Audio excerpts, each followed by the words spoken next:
Yo, what's going on, guys? It's Viral here, and today we are going to be looking at Moondragon, the boss here, and how to fight her in Thronebreaker difficulty for this month's event quest. So, what she has here is a couple abilities to take note of. So, really, you want to be looking at her psionic charges mainly. She gains one psionic charge every couple seconds here. Upon reaching 20 psionic charges, Moondragon purifies all debuffs and enters psionic transcendence for 15 seconds. She gains one psionic charge for each debuff purified. Upon entering her psionic transcendence, inflicts 5 indefinite vulnerability debuffs.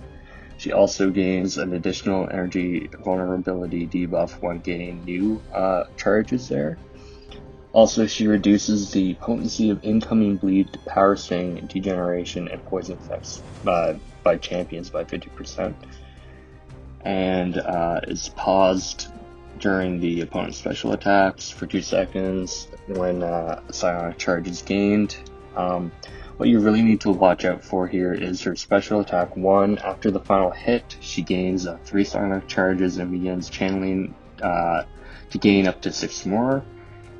And after the final hit, incoming basic attacks passively miss for 3.1 seconds.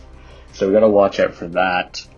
Also, her signature ability is good to take note of because once she is in psionic transcendence, her special attacks are passively unblockable. So you're gonna have to watch out for that special 2 when it comes out because she throws beams.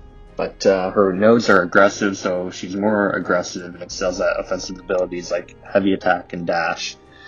And empathetic connection, when the attacker completes a 5-hit combo, both champions are inflicted with a power sting debuff for 9 seconds. When either champion uses a special attack, they receive damage equal to 50% of the attacker's attack rating, and all power stings from this buff are removed from both champs.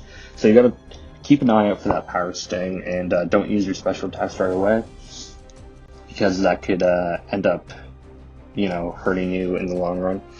Harmful thoughts. The attacker's well-timed block place a bleed debuff on both the defender and attacker, causing 1% damage to their health over 6 seconds. If either are immune to bleed, instead receive burst of direct damage of the same amount. And ebb and flow intercept. The defender has protection, reducing all incoming damage by 60%. Intercepting the defender removes the protection and grants the attacker a Fury passive, increasing attack rating by 48% for 12 seconds. When the Fury expires, the protection returns and the debuffs on the defender are purified.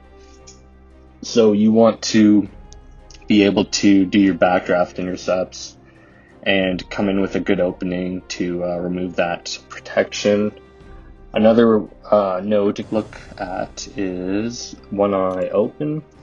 So 100% of the damage dealt to the defender while they're stunned is dealt back to the attacker. So ideally you don't want to be stunning the opponent, stunning Moondragon. You just want to intercept, but if you do stun, then you don't really want to be attacking into them because you're going to be getting damage back. So we are going to go in here now, and we're gonna go and try this fight for the first time. Alright, so we're here now. She has 284,000 health and about 10,000 attack rating. Again, nothing to worry about too much. I'm gonna go in here with Kitty Pryde, just because she's a safe option. With the intercepting, she'll phase. But we're gonna go in here for the first time fighting her, and she comes out with a heavy attack. So I'm going to backdraft intercept her there, get rid of that protection, disable that, and you see at the Fury charge as well. But when we filled up that bar of power, we got a power sting on us, and just gotta dodge this special attack there. And what we're doing is pushing her to her special 2 because we don't want her to go into the psionic transcendence there. But she charges here, as you can see, on her special 1, and she becomes temporarily missable, I guess, if you attack into her. And once she reaches 20, as you'll see, she hits her Psionic Transcendence and purifies the debuffs. So now her special attacks would be unblockable, as you see here. And you can't really go in because you'll miss, as you've seen there. And we're just going to go in with our Relic here, phase, and do a special 2. And the damage is good enough to bypass the protection, and Kitty Pryde just solos that. No problem. But that wasn't too bad to witness there and see. So ideally, what you should do is try to avoid getting her in the Psionic Transcendence. But if you can't, then it's not too big of a deal if you don't push her into her special 2. And so I went back in here again just to show you a little bit more options for this fight. Spider-Man Miles Morales is actually pretty good for this fight because he has a 35% chance to miss special attacks, I think. And when they're unblockable, it's tripled, so that's over 100% chance to guarantee to miss all unblockable special attacks. So what we're doing here is pushing her into her Psionic Transcendence, and she is going to be able to have those unblockable special attacks now. But Spider-Man Miles Morales is able to completely miss all that, which was perfect. Good demonstration there. And it's a good safety net to have. Again, you don't want to stun them or attack when they're stunned, and you just want to try to intercept as best as you can. And she's charging up again.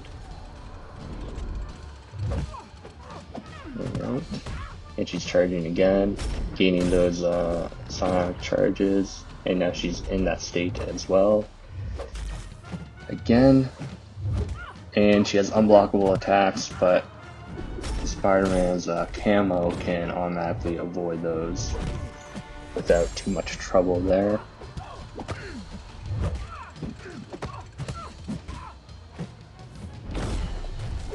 And here is your clipped at the end, but that's fine. It was just for demonstration purposes.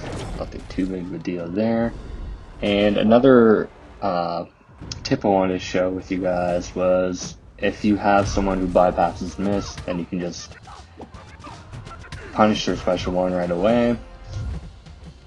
As you'll see here, I built his momentum up, and Quicksilver is bypassing her miss right after her special 1. So what you could do is just keep going, keep attacking her special 1 as long as you have a special or a miss counter. So you'll see here again,